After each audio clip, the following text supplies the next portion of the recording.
A season of protest in 2020 turned up the volume on the nation's dialogue about race and racism. It's a talk we've begun and dropped for decades. If you're an American, if you love your country, you have to talk about it. It's time. The conversation starts with listening.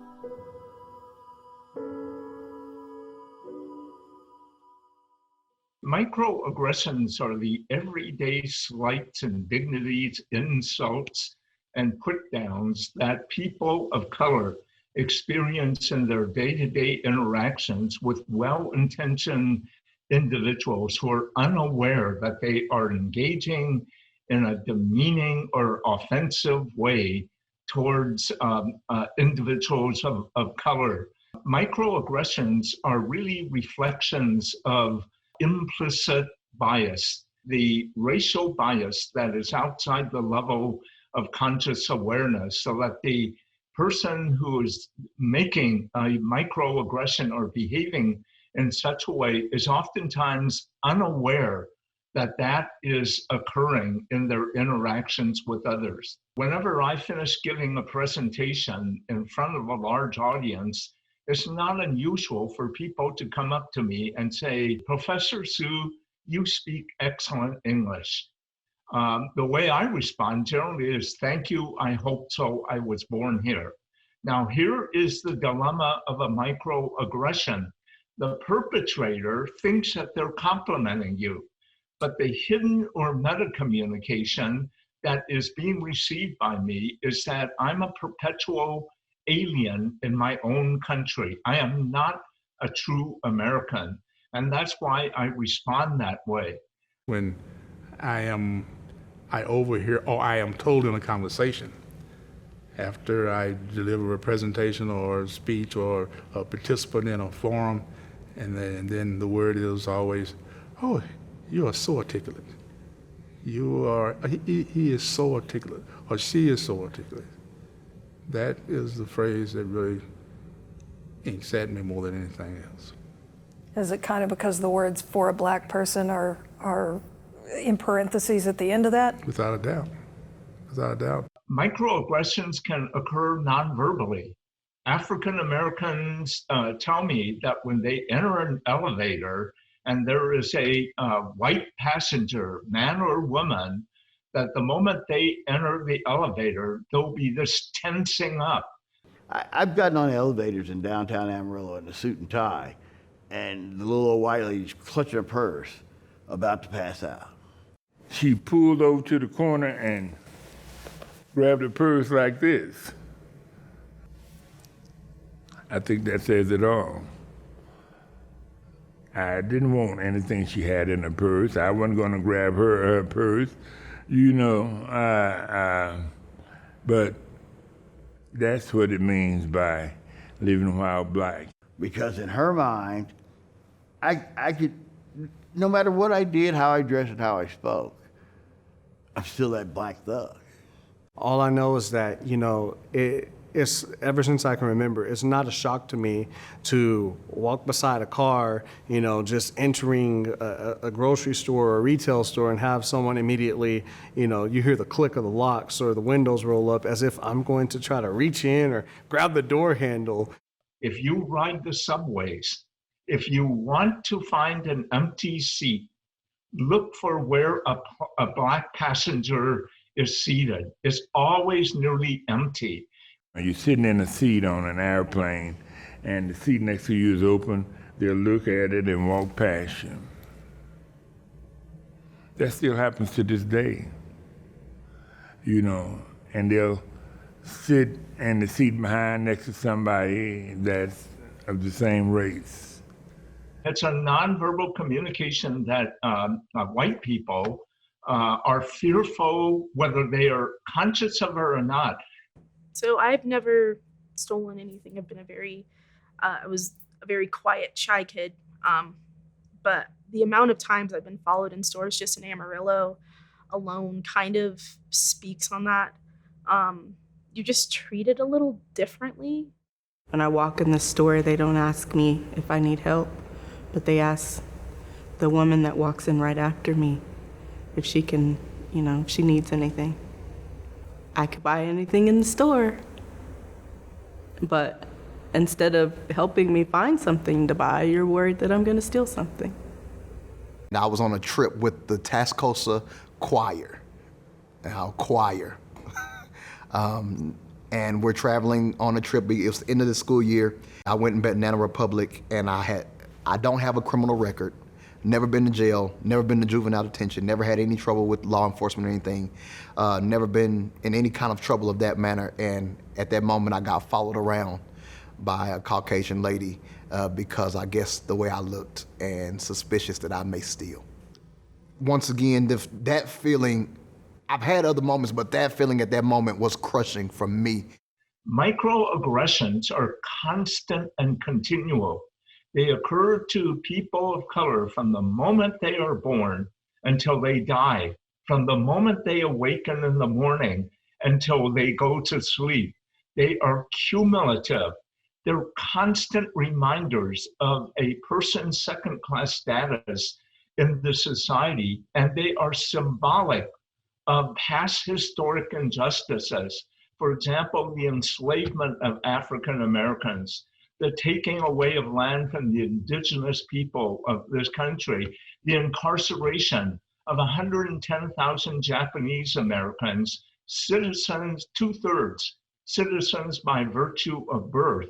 And so these are all things in the mindset of people of color, and a person who doesn't see the overall context of the racialized experiences of people of color really don't understand the experiential reality that people of color deal with constantly.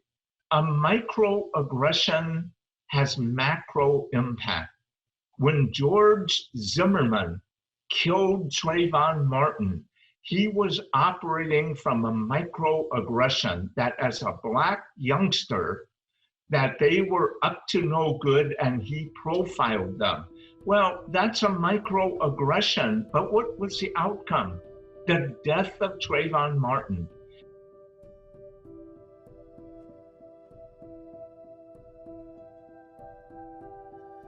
More likely. Studies have shown Black residents in the United States are more likely to be stopped by police than whites. They are more likely to have force used upon them by police, and they are more likely to be shot by police than whites. Let's break down the national statistics. Data journalists and researchers at the Stanford Open Policing Project have been collecting information about traffic stops since 2015. Here are their findings. Police officers stop more than 20 million drivers in the U.S. each year. An early project report included nearly 100 million traffic stops made from 2015 to 2018. Researchers with the project found that Black drivers are 20% more likely to get pulled over than white drivers. We also ran a really interesting test called the Veil of Darkness test, which basically looks at sunset and stops before sunset and after sunset in the same locations and at the same time of day, because we can do that given daylight savings time, so that we can control for any kind of changes in traffic patterns and things like that. And what we found was that the stops of Black drivers dropped after sunset on average. Basically, those stops were, we believe, occurring because the officer could, the officer could see the race of the driver and then couldn't see the race of the driver, and the stops dropped. In addition, the Stanford Open Policing Project determined that Black and Hispanic drivers were often searched on the basis of less evidence than whites. We built a new statistical measure called the threshold test that allowed us to take a look at the kind of the bar that an officer has for deciding to search, and at whether or not something was found, whether contraband was found. And what we found was that basically officers across the board, across the US, on average, search minorities more easily than they would search a white driver. Most police interactions with civilians come to a routine end. But in 2016, the Center for Policing Equity released a study showing that police used force at a rate of 273 times out of every 100,000 incidents involving Black Americans. The rate was 76 per 100,000 for white Americans. The collection of data regarding fatal police encounters has been largely left to researchers. One of those researchers is Dr. Michael A. Robinson, an associate professor at the University of Georgia. Robinson co-edited the 2018 book, Police and the Unarmed Black Male Crisis. And what we found was that this has always been going on. It's just that before cell phones, no one saw this. If it wasn't in the newspaper, no one saw it. We even found that there was no national database that tracked killing of unarmed people by police at all, that maybe 3% of the nation's 15,000 police departments reported it. There's no federal mandate to report these killings. So if you didn't read it in the paper, hear it on the news, technically it didn't happen if no one knew about it. A presidential task force in 2015 recommended more tracking of fatal encounters, but the FBI has only recently begun its database. So, like other researchers, Robinson turned to varying sources for his study of police killings of unarmed people. The reason we only looked at unarmed is because those are the ones we thought were unjust.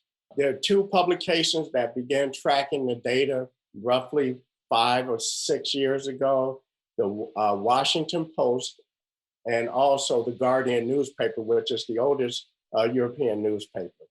They scour newspapers from publications all over the country. They get transcripts from radio stations, and they listen for killings of police. Then they have to verify those killings. I conducted a study in 2017 where I examined the killing of unarmed Black men from January to December of 2015. I found that unarmed Black men were killed at a rate of close to 5 times that of white men and 3 times that of Latinx men. People will argue that, well, more white men were killed by police. Well, that is true. But if you look at per capita killings per 100,000, you'll see that Black men were killed at a rate of 5 times that of white men. Black Americans make up less than 13% of the U.S. population. The Washington Post's longer study of all fatal police encounters finds Black Americans are fatally shot by police at more than twice the rate of white Americans. That study started in 2015, and the Post closed it in January 2020. As a single mother, I am the mother of a Black man, a Black child. He's 12. And the things that I have to have conversations with him about, you can't wear a Black hoodie. If something happens and you get pulled over by the police, you don't reach for your registration. You make sure that your hands are up so that they don't think that you're trying to do something. And above all, you have to comply with what they say. It's yes, sir, no, ma'am, yes, ma'am. Because if you don't treat them in that way, if you give them any inkling that you are resisting, that could turn for the worse. And that's something that we don't want to have to experience that. I think right now what people don't realize is that we've had ongoing dialogue with members of the Amarillo Police Department. We've established a great, unique relationship with Chief Martin Birkenfeld, whom I think is doing a very impeccable job in his leadership role. The city of Amarillo named Birkenfeld to succeed former Chief Ed Drain, who left the department at the beginning of 2020. Birkenfeld assumed the role in May. Things that were established prior to him assuming the office of chief are still in existence because he wholeheartedly believes in those things, whether it's neighborhood police officers, community policing, but he went a step farther and actually implemented implicit bias training. Well, implicit bias, we all have it, and so implicit bias has a lot of definitions, but a basic definition is it's an attitude or a thinking process that can manifest itself in behavior, but it's something that's in your mind from the time you're born and you start learning. So an implicit bias you may not be aware of. In fact, most of the time you're not. And another word for it is a flinch. What makes you flinch? a poker player is always looking for tells, but you sometimes see that when you tell somebody information and it surprises them, they have a reaction and it's a flinch, and that's their little bit of their bias towards that situation coming to the surface. What we try to do is make sure that we understand what our implicit biases are as much as possible, and then understand when they come to the surface, how do we react on those situations, because we're judged on how we behave, not necessarily what we think. And you may not be able to control as much what you think as how you behave on those thoughts. In police work, it's very important to be cognizant of those biases, because our job is to walk in the middle and take care of everybody. In July, Chief Birkenfeld joined other representatives of APD and Potter and Randall counties in meeting with leaders of Amarillo's Black and Latinx communities. It was a reactivation of Community Alliance of Leaders and Law Enforcement. The local group was formed after a white police officer shot and killed Michael Brown Jr., an unarmed black man in Ferguson, Missouri, in August 2014. We live in a community, God bless us, that hasn't had that type of interaction that other communities have had. Thank God we haven't. But who's to say it cannot happen here? Through the Alliance, members of law enforcement in Amarillo and Potter and Randall counties come together with representatives of our Black and brown communities. The thought was to start developing relationships. If I know you, Karen, if I can pick up a phone and say, hi, this is our phone, oh, I know who you are, then the establishment, more comfortability. Listen to what makes me tick. Listen to what I've been going through. Listen to what my feelings are. Listen to what my community feels toward you, the perception. Whether it be real or not, it's a perception. Listen to why I still carry the historic significance of anguish and hurt and frustration and anger as in the beginning of the turn of the 20th century, when African Americans were being lynched in an enormous rate simply because you were black. We've got to get outside of our comfort zone. We've got to engage. We've got to reach out. We can't wait for the other person to do it. We've got to do it ourselves. It's a good group. It's tough to listen to some things that are critical of the police department, but it's very important because we need to hear that criticism. We need to know where we're being effective or not effective, or where we're being less than trustworthy in the eyes of the public. And so we want to be as transparent as possible and show that, hey, we're doing the right thing. And if you think we're not, tell us where we can improve. The Amarillo Police Department was not among departments from which the Stanford Policing Project has requested traffic stop records. But it puts out an annual racial profiling report based on traffic stops and their outcomes. APD did not receive a complaint about racial profiling in 2019, according to the most recent report available. That year, APD made more than 37,600 traffic stops. I won't say that my experiences with officers has been extensive, and I would just say it's been 50-50. 50% I think should have been better, and 50%, very cordial and decent. When I was about 16, and my grandfather's from New Orleans, so we go to Mardi Gras, like it's kind of like a family reunion. This one Mardi Gras, there were Caucasian people sitting on police cars. People were just hanging out. So I had an uncle that sat on one, and for some odd reason, the police didn't like that, and they just came over there and started roughing him up right there in front of us and calling him all kind of names. Do you believe the incident with your uncle was racially motivated? I do. They didn't say anything to any other person there but us. So, yeah. This year, Black Americans' confidence in police dropped to a new low since Gallup began asking the question in 1993. Just 19% of Black adults polled expressed confidence in police, compared with 56% of white adults. That's down from 36% for Black adults and 60% for white adults in 2013, at the start of the Black Lives Matter movement. I can definitely say for the city of Amarillo, I know that we have our challenges just like other cities do. And so I just believe that, especially with Chief Drain and now Chief Birkenfeld, what they have done throughout their tenures or their service for the city is they've tried to be proactive. And so like in the death of George Floyd, what they tried to do is say, well, what can our police department or what can we teach our police officers not to do? What can we learn from this incident? My job as a council member is to oversee and watch what continues to go on. And as incidents come up, we want to make sure that Chief Birkenfeld is addressing those incidences and that we as a council are being made aware of them, because citizens are going to come to us first before they come to the chief. I think in Amarillo, we don't really have that testimony as far as that we see a lot of police brutality, and I'm grateful for that. Do I see, what's the word I'm looking for when I may be prejudged often, but as far as harming me, I don't see a lot of harm. But it still hurts all the same for me to be looked at just because of the color of my skin, and or because I live on a certain side of town, I don't belong over there. And when I get stopped or pulled over by an officer, those moments hurt. But as far as seeing a lot of brutality, I don't think we have that problem here in Amarillo. I would like to see it more diversified and would like to see more people of color or minorities being police officers. Of the Amarillo Police Department's 334 sworn officers, only 7 are black. We really need our department to look a little more like our community.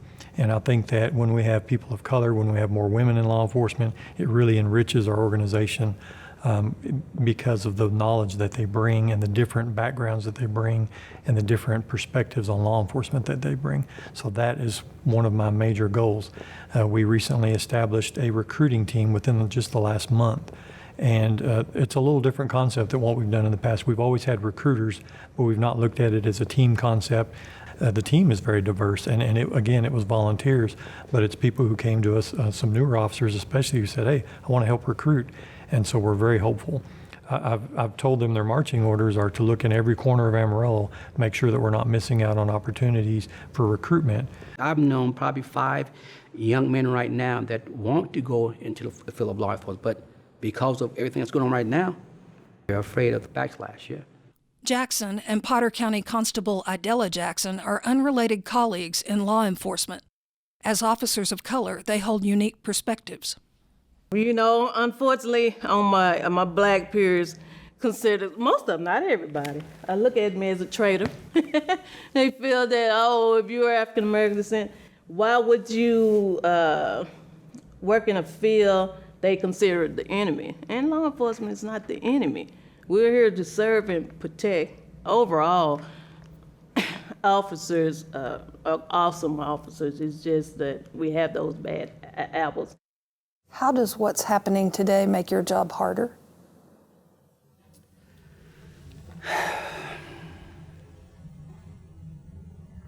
Well, we have to always be mindful of that everyone is looking at us in a bad way. No matter what, no matter how many good things we do as a community service officer, or we're out there doing stuff with the community stuff, and we're showing people that we can work together. We have a target on our back, and a lot of my family's like, please be safe out there, because the one incident in California where the gentleman just came up, ambushed the 2 officers sitting in their vehicle. He don't know their background. He don't know if they were bad officers. He just saw them in a unit, and they was in uniform, and he just started firing inside their patrol unit. So it is a dangerous time out here for us all, even if we're officers of color or just officers, period. So you've got to second guess. You've got to reassure that what you're doing matters. As protests grew in 2020, so did calls to defund the police. My perspective is if a person means that we should cut our police force, then we're going to have to cut services in a big way. The majority of our funding is salaries. It's paying people to do a job. So if we cut our budget, we're cutting people and then we're cutting services. But I think the more important issue is how can we fund additional services like mental health services. That's probably our biggest need in the Amarillo area, maybe even in the country, is the mental health services and getting people the help they need. I'm really proud of what Amarillo's done over the last 12 years. In 2007, we started a crisis intervention team. And our crisis intervention team is police officers who are set aside from answering normal calls, and they focus on mental health calls. And their job is to find the right resource for that person who's in crisis. Defunding the police, to me, means taking some of the funds that were used to militarize a police department. Instead of using funds to militarize a police department, we can use those funds to revitalize some of the communities that the police are policing. I do not believe that we should do away with policemen because it would be chaos, and that's ridiculous. You know, this whole concept of defund the police, that just doesn't make sense to me. I cannot fathom it. You know, we want our police to be trained. We want our police to be able to provide essential services in communities. We want them to be properly funded so that they can invest in the proper training needed in order to fulfill the requisite duties of their esteemed positions. You can't expect that if you defund them. Next time on The Handle, Living While Black. We've seen counter-protesters who have been very aggressive. The system wasn't created for Black Americans to thrive in. You are only looked at as 3/5 of a human being. If we don't get this thing right, America's not gonna be the same.